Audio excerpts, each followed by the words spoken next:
Baik, Assalamualaikum warahmatullahi wabarakatuh. Perkenalkan saya Ferdian Sari dengan NIM 220582207 dari Prodi Pendidikan Sosiologi. Jadi, di video kali ini saya akan membahas mengenai materi kewirausahaan, yang dimana yang pertama itu ada prinsip-prinsip kewirausahaan, yang kedua pengembangan kewirausahaan, yang ketiga ada strategi kewirausahaan, dan yang keempat ada etika kewirausahaan, serta yang kelima bagaimana kewirausahaan di era 4.0 pada saat ini.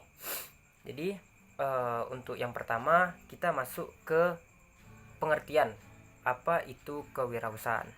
Kewirausahaan adalah proses menciptakan sesuatu yang baru yang bernilai melalui usaha dan keberanian menanggung risiko.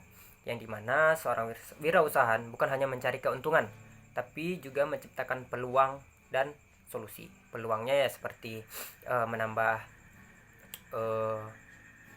pekerjaan atau menambah lapangan pekerjaan, serta memperkerjakan orang-orang yang membutuhkan pekerjaan.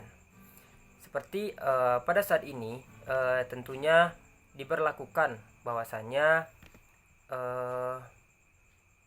perlu ada yang namanya inovasi untuk menciptakan produk, yaitu keberanian mengambil resiko juga merupakan salah satu dasar-dasar untuk kita membangun atau memulai suatu wirausaha, dan juga kemandirian yang dimana kita harus mandiri dalam menentukan keputusan serta mengambil tindakan. Selanjutnya yaitu adanya ketekunan. Jadi jika suatu wirausaha tidak benar-benar tekun dengan apa yang diambilnya, maka ya dengan secara tidak langsung bahwa dari dasar aja dia sudah tidak yakin adanya ketekunan dan hanya dia bermalas-malasan. Jadi untuk risiko kegagalan wirausahanya jadi semakin besar. Selanjutnya itu ada orientasi dan peluang. Jadi peluang ini seorang wirausaha harus bisa, wirausahawan harus bisa yang namanya mencari atau mendapatkan peluang. Jadi tidak seharusnya wirausahaan itu selalu mengecek bagaimana peluang wirausaha itu sendiri. Selanjutnya yang kedua itu kita masuk ke pengembangan wirausahawan, yang dimana terdiri dari beberapa hal. Yang pertama yaitu adanya pendidikan kewirausahaan. Begini, jadi ketika kita mengembangkan suatu usaha, tentu seorang usahawan dengan dia yang tidak mempunyai skill di bidang tersebut, tentu dia akan mengikuti suatu pelatihan agar itu menjadi modal dasar dia untuk mulai mengembangkan yang namanya usaha dia. Selanjutnya itu ada inkubator bisnis atau suatu wadah untuk membina usaha. Jadi dimulai dari organisasi atau komunitas kecil sudah mulai membangun yang namanya wirausaha. Yang ketiga yaitu ada mentorship. Jadi seorang wirausahawan tuh bisa berkembang ketika dia memiliki mentor. Jadi mentor tersebutlah yang menjadi acuan atau tempat bertanya atau tempat untuk sekedar bercerita mengenai wirausaha tersebut. Selanjutnya itu adanya akses terhadap modal. Jadi ya yang namanya kita berwirausaha tentu kita memerlukan modal. Jadi modal tersebut tidak harus yang namanya jadi modal tersebut harus sesuai dengan usaha yang akan kita jalani. Selanjutnya itu ada dukungan ekosistem. Jadi pada dukungan ekosistem ini seperti kita memiliki satu jaringan. Semisal kita memiliki jaringan atau kenalan mengenai seorang usahawan, ya dari tersebut kita sudah memiliki yang namanya modal awal atau untuk mengembangkan suatu usaha.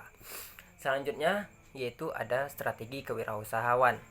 Dalam menentukan yang namanya strategi ketika kita berwirausaha, tentu ada yang namanya analisis SWOT atau kepanjangannya Strengths, Weakness, Opportunities, dan Threats. Yang dimana dari sana kita bisa mengetahui posisi usaha kita di mana letaknya gitu. Selanjutnya itu ada menentukan target pasar.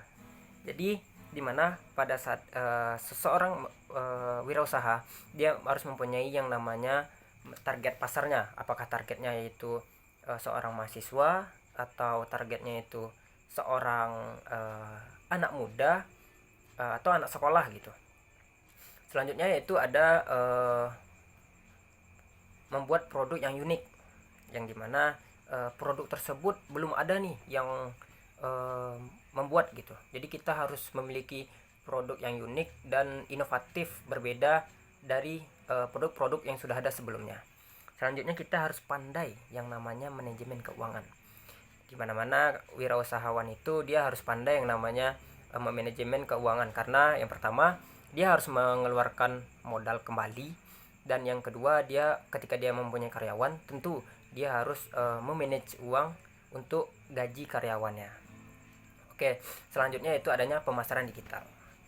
Seperti yang kita tahu bahwasannya untuk online shop yang sudah banyak, atau e-commerce di media digital sudah banyak pada saat sekarang ini. Jadi kita harus pandai yang namanya mempromosikan produk kita sendiri gitu. Dan kita juga harus sesuai dengan zaman, mengikuti zaman. Selanjutnya itu ada etika bisnis. Seorang wirausahawan harus memiliki etika dalam dia berbisnis. Jadi nggak ada tuh yang namanya wirausahawan yang dicap oleh orang tidak beretika gitu. Jadi yang pertama tentunya dalam etika berbisnis itu adanya kejujuran, dimana kejujuran ini adalah poin paling penting, karena ketika kita jujur, orang akan percaya dengan produk yang kita miliki gitu.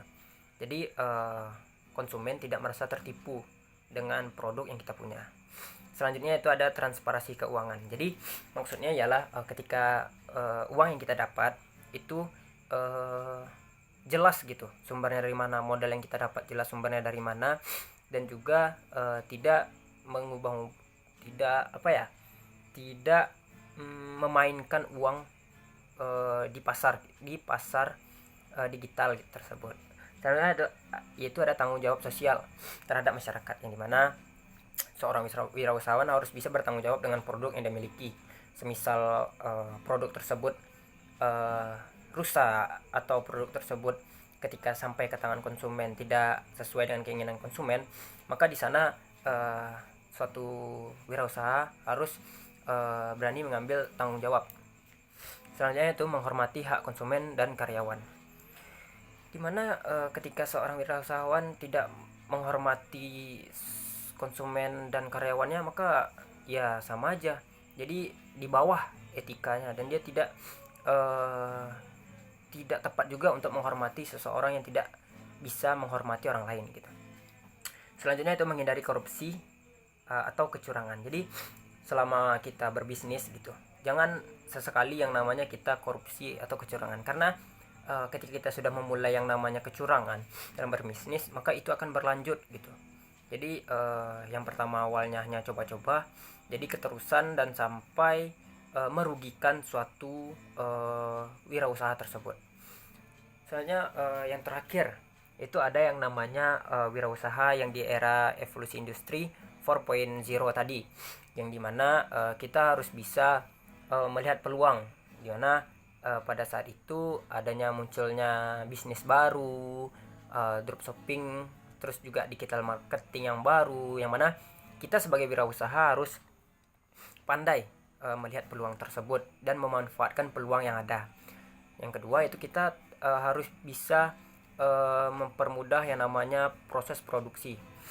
Jadi ketika kita mengirim suatu barang atau produksi kita lambat, maka yang namanya konsumen pasti akan protes, karena konsumen pasti ingin barang tersebut atau produk kita tersebut sesuai dengan keinginannya, dan konsumen pun puas dengan produk yang kita miliki. Sebenarnya pasar menjadi global, atau jadi bisa menjual kemana aja ya. Seperti yang kita tahu, banyak tuh online shop yang bisa menjual ke seluruh negeri. Ada udah sampai ke luar negeri atau ke beberapa provinsi yang ada di Indonesia pada saat ini tersebut. Selanjutnya itu ada tantangan. Pada wirausaha era 4.0 ini, tantangan tentu pasti semakin meningkat. Salah satunya yaitu persaingan. Jadi di mana suatu wirausaha itu tidak mau kalah, pasti dia ingin eh, mengambil inovasi-inovasi terbaru terhadap produknya. Jadi dia pasti akan menghasilkan yang namanya cara promosi yang lebih ketat, cara promosi yang lebih terbaru gitu. Jadi pasti seorang wirausahawan pada era revolusi industri 4.0 ini dia akan memiliki berbagai cara dan strategi serta ide untuk mengalahkan yang namanya persaingan, memenangkan persaingan. Tentunya perlu adaptasi cepat terhadap teknologi baru ya. Seperti yang kita tahu bahwa teknologi memang berkembang secara terus-menerus. Jadi jangan sampai kita kalah terhadap teknologi dan kita harus menguasai setiap teknologi baru yang muncul. Selanjutnya itu ada kebutuhan keterampilan digital juga meningkat. Jadi ketika teknologi meningkat, tentu keterampilan kita untuk menggunakan suatu teknologi tentu harus juga ada. Jadi kita perlu yang namanya kita entah kita itu ikut seminar atau kita ikut workshop terkait dengan promosi suatu produk gitu. Mungkin untuk kesimpulannya yaitu tadi, kesimpulannya dari 5 poin penting seorang wirausaha tadi yaitu ya yang pertama ya dasarnya tadi kita harus jujur, terus juga etika kita sebagai wirausahawan juga harus cukup baik dan harus sangat baik karena wirausahaan itu sebagai contoh dan juga disitulah konsumen-konsumen merasa tertarik terhadap produk yang kita punya. Mungkin cukup sekian untuk materi kita tentang 5 poin tadi. Saya rasa cukup dan saya mohon maaf apabila ada kesalahan kata. Saya Ferdi Ansari. Wabillahi taufiq wal hidayah. Wassalamualaikum warahmatullahi wabarakatuh.